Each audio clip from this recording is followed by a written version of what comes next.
Poppy Playtime has a lot of lost media and unused content, beta versions, that kind of thing. I'm going to roughly catalogue this missing content as an iceberg. Before we begin, subscribe if you would like to. I'm Kirby's2Plays, how you doing?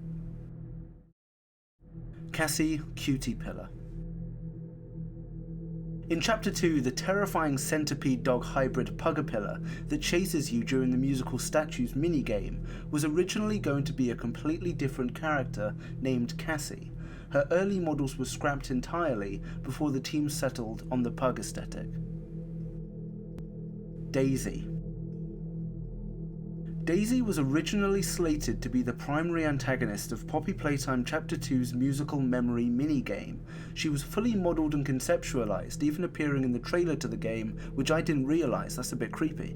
She also appears in a video on the official Poppy Playtime channel going over the topic. Developers ultimately replaced her with Bunzo Bunny because a frantic, cymbal-banging rabbit likely fit the rhythm game tension much better. A version of Poppy Playtime Chapter 2 with Daisy as a villain has never been released. Simon Says. Early audio files and code script inside Poppy Playtime Chapter 2 indicate that the musical memory game with Bunzo Bunny was originally significantly more complex, relying on a stricter Simon Says pattern sequence that was streamlined for the final public release. The audio files for the original Simon Says version are available on YouTube. I'll play some now. This message is being broadcasted using the factory's backup power system. To reactivate this facility's main power, you must play a game of Simon Says, because at Playtime Co., everything is fun.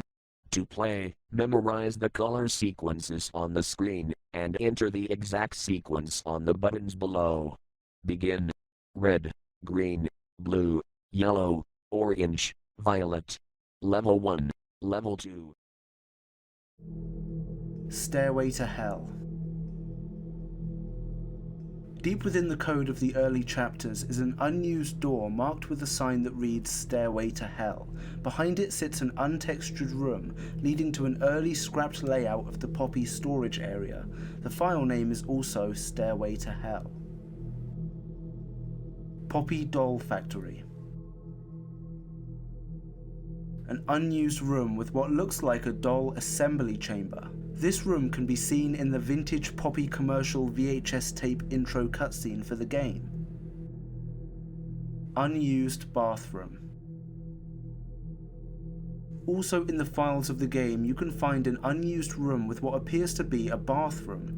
Weirdly, the coloured doors on the bathroom stalls are actually the colour code to the security office at the start of Chapter 1. This leads me to believe that one of the first rooms we see in the game was originally completely different, with the colour puzzle eventually being replaced by the toy train.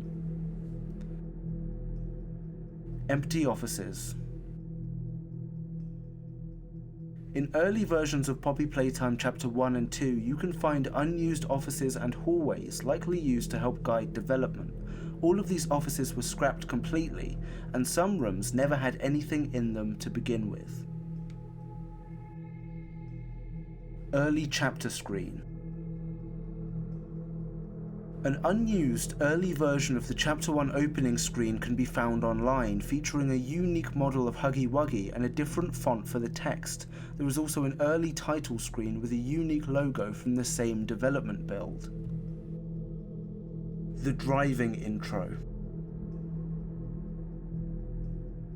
Early beta versions of Chapter 1 featured a sequence where the player actually drove a car up to the parking lot of the Playtime Co. factory. Some early screenshots appear to show the player character and even an early version of the grab pack outside the factory. While the final game cuts straight to the front doors, the functional car asset and the exterior parking lot map remain hidden out of bounds. This scene would also have given us our only look at the canon design for the player character. Blue Huggy. Blue Huggy is the name for an old image in the files of Poppy Playtime Chapter 1, showing an alternative version of Huggy Wuggy, where his whole face is blue and mysteriously pulled downwards. This design would eventually be reused for Nightmare Huggy's design in Poppy Playtime Chapter 3 Deep Sleep. Poppy title screen.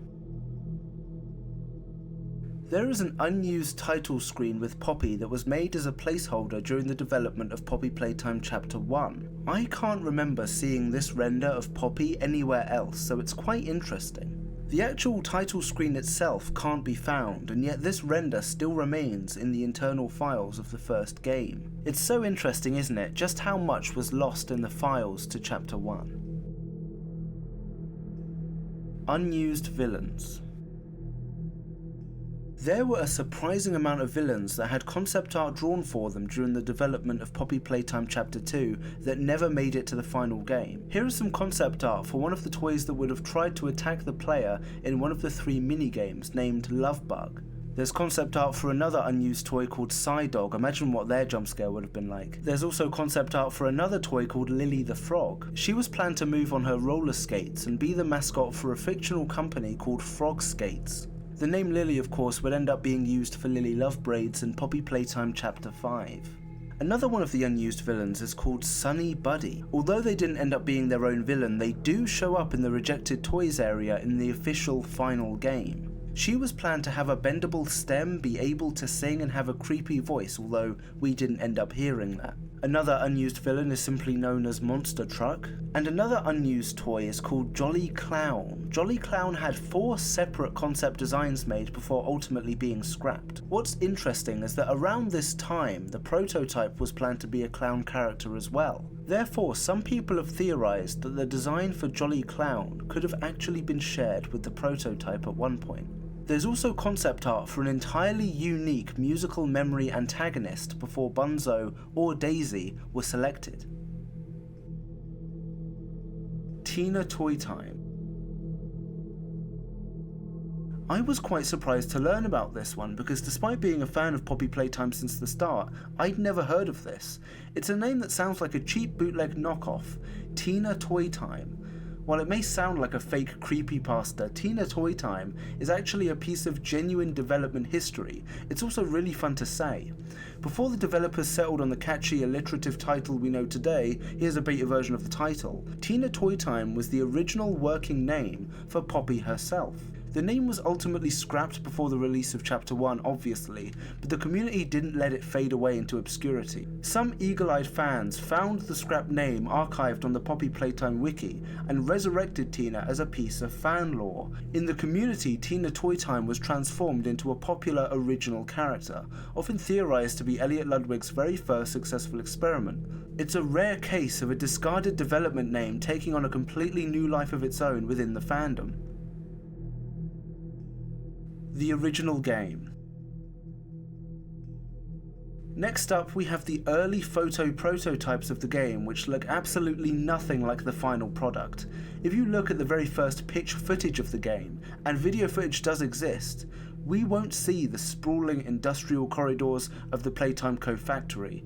Instead, you'll see the interior of a normal suburban house.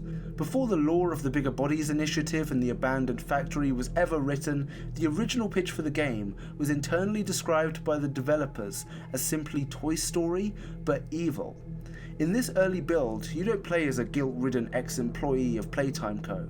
You are going to play as a child, or potentially even another toy, trying to survive against hostile living toys in your own home while your parents are out. The concept, including those weird little shard things that we needed to collect for some reason, didn't quite work out and was entirely reworked into the massive factory setting that we know today. The jump scare is quite cool in this version though.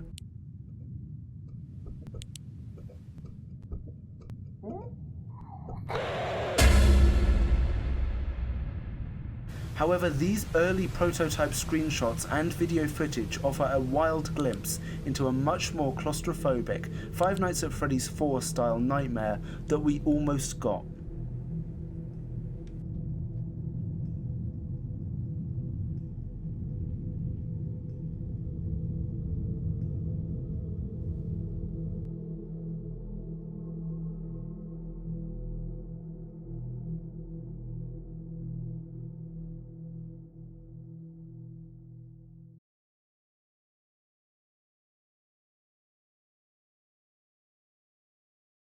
This message is being broadcasted using the factory's backup power system.